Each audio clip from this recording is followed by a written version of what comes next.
Olá, amigos. Falamos sobre a lição número 13, a parte de quinta-feira, onde fala que Jacó, ele usa o tempo que lhe resta para falar sobre Canaã e como ele desejava que depois de sua morte ele fosse levado então para Canaã, onde ele fosse enterrado no local onde Sara estava enterrada, no campo de Maquipela. Por isso que Deus cumpriu a vontade de Jacó, deixando que ele ficasse no Egito durante 17 anos, convivendo com José, passando assim o melhor da vida, assim, praticamente compensando toda a dor que ele havia sentido por ter o seu filho longe tanto tempo, sem que ele soubesse. Nada é mais forte do que a esperança. A esperança, ela leva a pessoa para, assim, a motivação, leva a pessoa para a conquista de várias coisas. O apóstolo Paulo diz assim, 1 Coríntios 13, verso 13, agora, pois, permanece a fé, a esperança e o amor. O apóstolo Paulo colocou a esperança entre a fé e o amor. O apóstolo Paulo sabia que a esperança ela é maravilhosa, porque se faltar a fé, a esperança levanta a fé.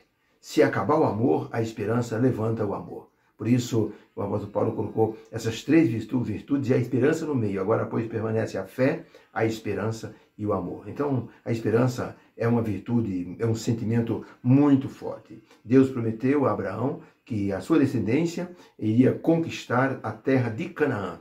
E Abraão foi para lá para colocar as primeiras raízes em Canaã. Mas Deus também avisou, a sua descendência será peregrina, será escrava numa nação, e eu julgarei essa nação e eles sairão de lá para voltar para a terra de Canaã.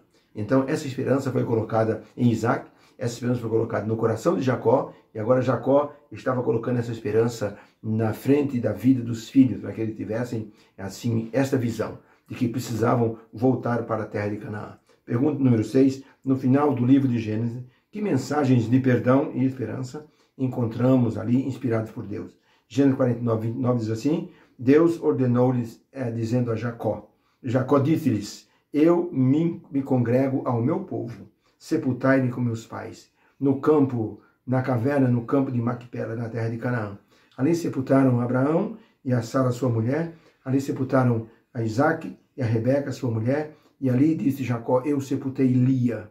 Acabando, pois, Jacó de dar instruções aos seus filhos, encolheu os pés na cama, expirou e foi congregado ao seu povo.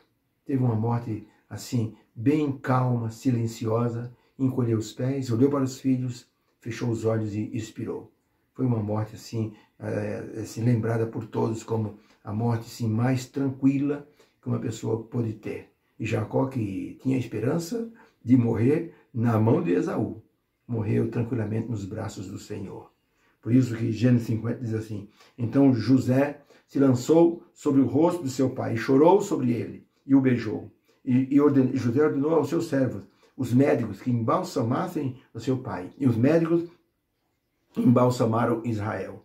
Passado, pois, os dias do seu choro, José falou à casa de Faraó, dizendo, Faraó, meu pai me fez jurar, dizendo, eis que eu morro, mas não me sepultarás no Egito, me sepultarás na terra de Canaã. Agora, pois, eu te peço, ó Faraó, que o Senhor me deixe cumprir o que eu fiz jurar a meu pai. E então o Faraó disse, vai e cumpre o que juraste a teu pai. E José subiu para sepultar a seu pai, e subiram com ele todos os servos de Faraó, como também toda a casa de José, seus irmãos e a casa do seu pai. E, chegando eles, pois, à eira de Atade, que está além do Jordão, fizeram um grande e dolorido pranto. E fizeram, assim, os seus filhos, como ele lhes ordenara.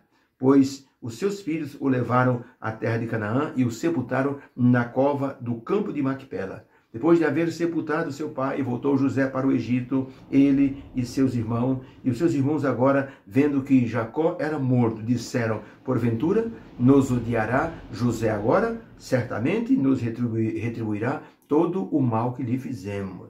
E José lhes disse, não temais. Porventura, estou eu no lugar de Deus? Eu sei que vocês intentaram um mal contra mim, mas Deus transformou esse mal em bem, como hoje se vê, para a preservação de vossa vida. Agora, pois, não temais, eu vos sustentarei, a vós e aos vossos filhos. Assim os consolou e falou José de acordo com o que pensava o coração deles. Pergunta A pergunta diz no livro de Gênesis, que mensagens de perdão e esperança nós encontramos ali por inspiração divina? Resposta, encontramos a mensagem de esperança de que Israel retornaria para a terra prometida. O fato de Israel, Jacó, pedir para levar o corpo dele para sepultar em Canaã, simbolizava a saída do povo de Israel para ir para Canaã. Aquela procissão, todos os filhos de Jacó, todos os netos, toda a sua família e mais os carros de Faraó, simbolizava a procissão que iria cruzar o deserto anos mais tarde para voltar para a terra de Canaã. E também a atitude de José de fazer o bem aos seus irmãos. Nós vemos aqui Deus transformando o mal em bem. E por fim, nós vemos a esperança da salvação da humanidade através de Jesus Cristo na descendência de Jacó. Uma história com final feliz alimenta o nosso coração de esperança. Pois assim foi a história de Jacó e José. Que história maravilhosa, que história cheia de requinte, que história cheia de problema, mas também de soluções da mão divina. Deus colocando a mão nos piores momentos, transformando situações inadequadas como Judá e Tamar numa situação que mais tarde se tornou em bem para a família. O mal que pensaram em fazer a José foi transformado por bem. Deus transformou José no governador, salvou a família da fome, salvou o mundo inteiro da fome naquela ocasião, tudo pela providência divina. Finalmente, enxergamos a esperança na partida de Jacó para o Egito e do Egito para Canaã. Ali estava simbolizado toda aquela tramitação, aquela transição do povo de Israel indo para o Egito, voltando para Canaã, estava simbolizado nessa situação. José, quando ele estava para morrer, e o capítulo final de Gênesis 50, diz que ele fez todo mundo jurar de que seus ossos não ficariam no Egito, que seriam levados para Canaã. E quando Moisés retirou o povo, uma das coisas que Moisés fez foi buscar os ossos de José para levar para a terra de Canaã. Não se esqueceram, 400 anos depois, olha só, 400 anos depois, Moisés mantinha viva, as pessoas mantiveram esta promessa viva de que os ossos de José não ficariam no Egito. 400 anos depois, o povo saía do Egito, Moisés dava ordem, peguem os ossos de José, vamos levar para a terra de Canaã, que pertence à terra de Canaã. E foram trazidos por Moisés. Deus é um Deus grandioso. Um Deus que opera de forma que nós não entendemos, porque diz o Isaías, os meus pensamentos não são os vossos pensamentos. Nem o nosso tempo é o tempo de Deus. O tempo de Deus é diferente, mas ele opera para trazer felicidade ao ser humano e produzir salvação através de Jesus Cristo. Um dia, John Ruskin, que era um grande pintor, um amigo veio reclamar com ele e disse: John, eu estou muito triste. Minha esposa me deu um lenço maravilhoso, mostrou o lenço, e o lenço caiu um pingo de tinta preta, estragou o lenço. John Ruskin, que era um grande pintor, disse: me dá o lenço aqui. Pegou o lenço na mão, olhou, disse: deixa comigo. Depois de uns 3 dias, John Ruskin visitou o amigo e devolveu o lenço. O homem ficou encantado, do pontinho preto de tinta. John Ruskin aproveitou e desenhou uma linda paisagem. Assim, recuperou o lenço, valorizando muito mais ainda. Assim faz Deus conosco. Ele pega os pontinhos pretos da nossa vida e ele então faz uma bela paisagem e nos valoriza, e aquilo que era de mal ele transforma em bem.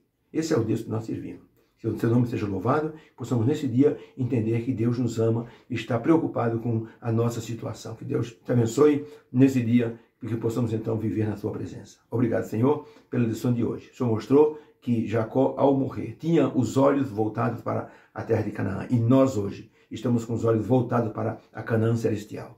Transforma todo o mal em bem, Senhor. Oro também por aqueles nossos irmãos que estão adoentados. O irmão Enoque, da Igreja Central Paulistana, está fazendo uma cirurgia nesse instante de uma neoplasia na coluna. Põe tua mão, Senhor, e recupera, restaura esse teu filho pelo poder que há nas tuas santas mãos. Agradecemos em nome de Jesus. Amém. Fica com Deus. Deus abençoe. E ore pelo irmão Enoque, é da Igreja Central Paulistana.